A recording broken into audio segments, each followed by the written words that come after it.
সুপ্রিয় দর্শক আসসালামু আলাইকুম। আজকে আমি আপনাদের দেখাবো আপনার ফোনের টিকটক অ্যাকাউন্ট কোন কোন ফোনে ব্যবহার হচ্ছে, এটি কিভাবে আপনি বের করবেন এবং সেটি কিভাবে ডিলিট করবেন। আশা করি ভিডিওটি আপনার জন্য অনেক হেল্পফুল হবে। ফার্স্টে আপনি যে কাজটি করবেন, আপনার অ্যাকাউন্টে চলে যাবেন।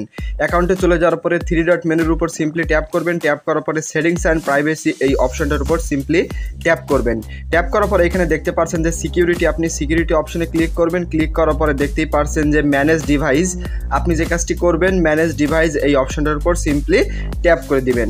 সিম্পলি ট্যাপ করার পরে দেখতেই পারছেন আপনার ফোনে দেখুন রিয়েলমি ফোন, দেখুন এইখানে কিন্তু লগ ইন আছে।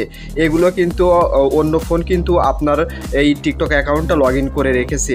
সো দর্শক, আপনি এগুলোকে ডিলিট করার জন্য ডিলিট অপশনে ক্লিক করে মুভে ক্লিক করবেন, আস্তে আস্তে ডিলিট হয়ে যাবে। আপনি একটা একটা করে এরকমভাবে ডিলিট করবেন।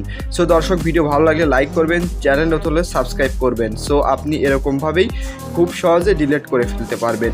সো দেখতেই পারছেন আর একটা আছে, আমি ডিলিট করে রিমুভ করে দিচ্ছি। সো দেখতেই পারছেন রিমুভ হয়ে গেল। সো দর্শক, দেখতেই পারছেন আমি কিন্তু সবগুলো ফোনকে রিমুভ করে দিলাম। সো দর্শক, দেখা হবে নতুন কোনো ভিডিওতে। সো দর্শক, আসসালামু আলাইকুম।